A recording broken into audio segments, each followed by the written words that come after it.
माझं नाव जयश्री राहुल काळे. बर अक्षय गलांडेची बहीण बोलते मी. बर तर त्याला 14 तारखेला इथून नेले मुलांनी.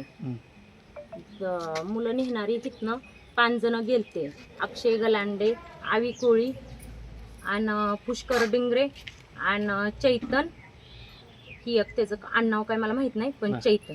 आणि चौथा एक मुलगा आहे, पण त्याचं मला काही नाव येईना. बर काय झालं होतं, कधी नेमकं घटनाक्रम काय झाला होता? घटनाक्रम काहीच, घरी भांडण नाही, काही नाही, काहीच नाही. मम्मीने फोन केला तर म्हणला चहा प्यायला येतो, तर ते चहा प्यायला बी आला नाही, काय नाही. तर म्हणला मी इथं चहा प्यायलोय, मी बाळमामाचा प्रसाद बनवायला चाललोय, तर ते प्रसाद बी बनवायला गेला नाही, काय नाही. ह्या मुलांनी त्याला घेऊन गेले. मग घेऊन गेले तर आम्ही, मम्मी मी साऱ्या रस्त्याने हुडकलं, पण ते काय आम्हाला गावला नाही. संध्याकाळी 1 वाजेपर्यंत आम्ही खाली चौकात बसलो होतो त्याला हुडकत, तर तिथं बी ते काय दिसला नाही. परत घरी येऊन आम्ही थांबलो. परत अचानकच ती गाडी आली, आम्हाला माहिती होतं त्याच्याबरोबर गेलता म्हणून. तर त्यांनी ती 2 मुलं जे आहेत ना ते खाली सोडून आला. 5 जण गेलेली, ही 5 जण चौघच आली.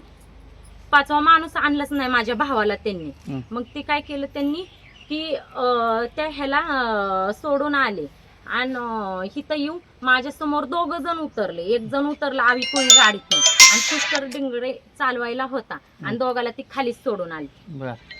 तुम्ही त्यांना विचारलं का की तुम्ही त्यांना सोडून कसं काय आला काय वगैरे? काहीच विचारलं नाही. तेच उलट आम्हाला बघून म्हणला की म्हणला ह्या दोघीमुळेच तू फोन लावला असेल आईला, त्याच्या मनाला, आवी कोळी. तर म्हणलंय बाबा आमचं ह्यात काहीच नाही. मग आमचं म्हणणं होतं, आम्ही माझे चुलते बी त्याला विचारायला गेले, असं का केलं तसं का केलं. त्यांनी म्हणला आधी इथलं नाव सांगितलं, तिथलं नाव सांगितलं, पण तो काय बोलायलाच तयार नाही. आधी म्हणला टेंभुर्णीतनं गाडी आणली, परत म्हणला कुठं धाब्यावरनं गाडी आणली. अक्षय गलांडे मयत झालेलं तुम्हाला कधी कळलं? आम्हाला माहीत झालेलं 3 तारखेला कळलं, सोमवारी. कोणी सांगितलं तुम्हाला हे? आम्ही स्वतःहून इंदापूर चौकीला गेलो होतो. मग PSI ची आम्ही गाठ घेतली. मग त्यांनी मला चप्पल दाखवली, पण मला ओळखू आली नाही का, तर त्यांनी चप्पल बदलली का काय केली ते कळलं नाही मला. मग मी गेल्यानंतर त्यांनी आमच्या बरोबर एक आमचा भाऊ होता. मग त्या भावाने आम्हाला ते PSI नी फोटो बघितला की म्हणले ह्यांना बाहेर काढा, मी दाखवतो तुम्हाला. मग ती आमच्या त्या भावाला दाखवलं, तर त्याला डायरेक्ट तोच दिसला, भाऊचा आमचा प्रीतच. मग ते म्हणले आम्ही ही केले म्हणले. मग परत माझ्या चुलत्यांनाही बोलवून घेतलं. तुम्हाला पूर्व कल्पना दिली का पोलिसांनी? काही आम्हाला कल्पना दिली नव्हती. आम्ही स्वतःहून गेले, आम्हाला सगळं कळलं. मग त्यांनी बेवारस म्हणून त्यांचे दफन केलंय का? हा, बेवारस म्हणून दफन केलं. मग गावात कोणी तुम्हाला सांगितलं नाही की पोलीस पाटील वगैरे? पोलीस पाटलांनी सांगितलं नाही, गावात कुणीच सांगितलं नाही. उलट आम्ही कंप्लेंट केल्यानंतर ना गावातल्यांनी असा जबाब दिला की आमची दिशाभूल केली त्यांनी डायरेक्ट गावातल्यांनी, की त्याला आम्ही ह्याला पाहिलाय, स्वारगेटला पाहिलाय, इथं पाहिलाय, तिथं पाहिलाय. मग मी माझे नातेवाईक भरपूर घेऊन गेले, तिथं शोध घेतला, पण आम्हाला तिथं कुठंच गावला नाही. तर स्वारगेट पशी पोलीस स्टेशन आहे, तिथं आम्ही गेलो. त्या पोलिसांना बी आम्ही फोटोही दाखवला. तर ती स्वतः पोलीस म्हणले की तुमची दिशाभूल केली म्हणले. आज आम्ही हिथं आहे तुम्ही म्हणून सांगण्यावरनं हिथं आला तुम्ही. उद्याच्याला मी जर म्हणलं मुंबईला आहे, तर तुम्ही मुंबईला जाऊ शकता का म्हणला. खरी कंडिशन काय आहे, पण ते सर जी काय बोलले ते खरं आलं की ते म्हणले तिथं जवळपास असेल, जर त्याचा कुणी घात केला असला तर. तर हा 14 जुलैला गेला होता. ही घटना तुम्हाला नंतर किती दिवसांनी कळाला की तो घरातून गायब झालाय? आणि कुठे पोलीस स्टेशनला ह्याची तक्रार वगैरे केली होती का? पोलीस स्टेशनला तक्रार केलते ना, बावडा पोलीस स्टेशनला मिशन कंप्लेंट देऊन आलते मी. बर. मग त्यांचा आम्हाला काय फोनही नाही, काय होई नाही. मग ते कळसाई सरांना आम्ही फोन केला. कळसाई सर म्हणले मी बाहेर आलोय ही ते. मग मी माझं असं राहावं ना, मला ती दिसना, नजर पडना, म्हणून मी मम्मीला घेतलं, मी गेली आणि ते आम्ही हुडकून काढलं. मग आम्ही कंप्लेंट द्यायलाच गेलतो मी, की त्या आशेने गेलते की त्याला कंप्लेंट केल्यानंतर ना ती मला महागारी घावल, ही शोध घेत्याल, मेन ठिकाणी जात्याल असं मला वाटलं. पण तिथं गेल्यानंतर ना मला वेगळंच कळलं की डेड बॉडीच कळालं. त्याचा घातपात झालेला शंका तुमची कोणावर आहे? आमची त्याचा घातपात झालेला ह्या 4ही मुलांवर आहे. त्यांचे नाव म्हणजे त्यांच्या बरोबर गेलताय? त्याचा ऑक्सिजन नाही, त्याला उडवलेलं नाही, त्याला काय नाही, ह्यांनी मारून तिथं नेऊन टाकले. नाही, त्यांच्या बरोबर गेलता हे तुम्हाला कोणी सांगितलं होतं? आम्ही स्वतः बघितले. कुठे गेले होते? ती स्वतः बी कबूल झाल्यात की आम्ही ह्याला गेलतो बारीवर परित्याला.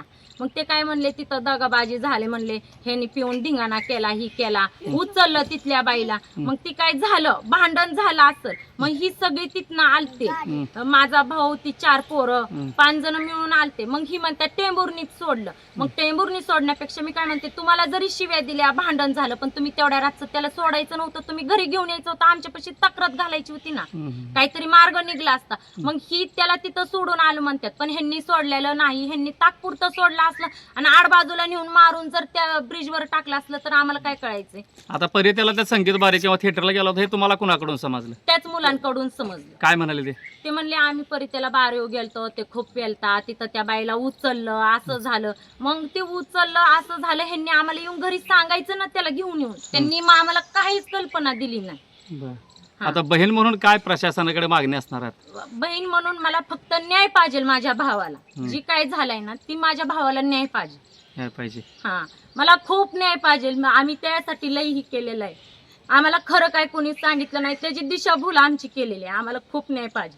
माझ्या आईबापाला न्याय पाहिजे, मला न्याय पाहिजे, माझ्या सर्व कुटुंबाला, चुलत्या मालत्यांना, सगळ्याला आम्हाला न्याय पाहिजे. तुमचा भाऊ एकुलता एकच होता का? एकुलता एकच भाऊ होता आम्हाला.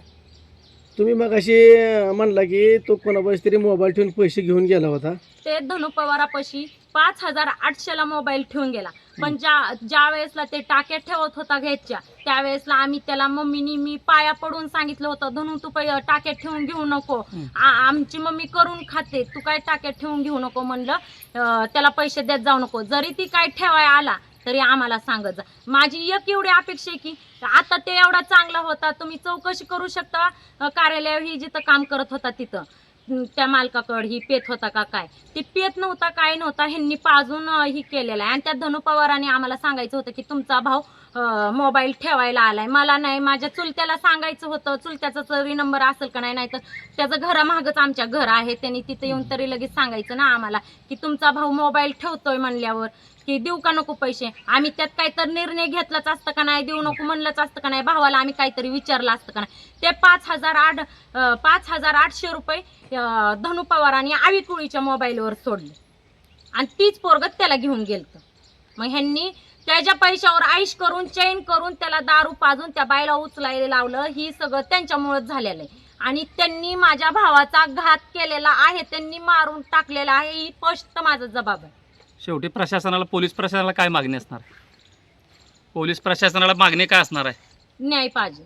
न्याय पाहिजे. हा, आम्हाला खूप न्याय पाहिजे. आमचं जसं गेलंय ना तसं आम्हाला पूर्ण न्याय पाहिजे. आपल्याला पोलीस स्टेशनने पोस्टमॉर्टम रिपोर्ट दिले होते का, कशा प्रकारे झाले म्हणून? काल 3 तारखेला दिले तुम्हाला? दिले रिपोर्ट? पोस्टमॉर्टम रिपोर्ट दिलाय का? पोस्टमॉर्टमचं त्याच्यात नाव नसल्यामुळे ते आज तुम्हाला कधी या म्हणले, म्हणजे काल 4 तारखेला 5 तारखेला कधी येऊन घेऊन जाऊ. बर. पण ते काय आम्ही गेलो नाही. आम्ही हेच कार्य करतोय. ह्याचं काल 10वा बनवला, आज 13वा बनवतोय. बर. विसेरा रिपोर्ट जो आहे त्या रिपोर्टमध्ये खरं कारण पुढं येणार आहे आणि नेमका घातपात कशामुळे झाला हे सुद्धा पोलीस 100% खात्री तपास करतील याची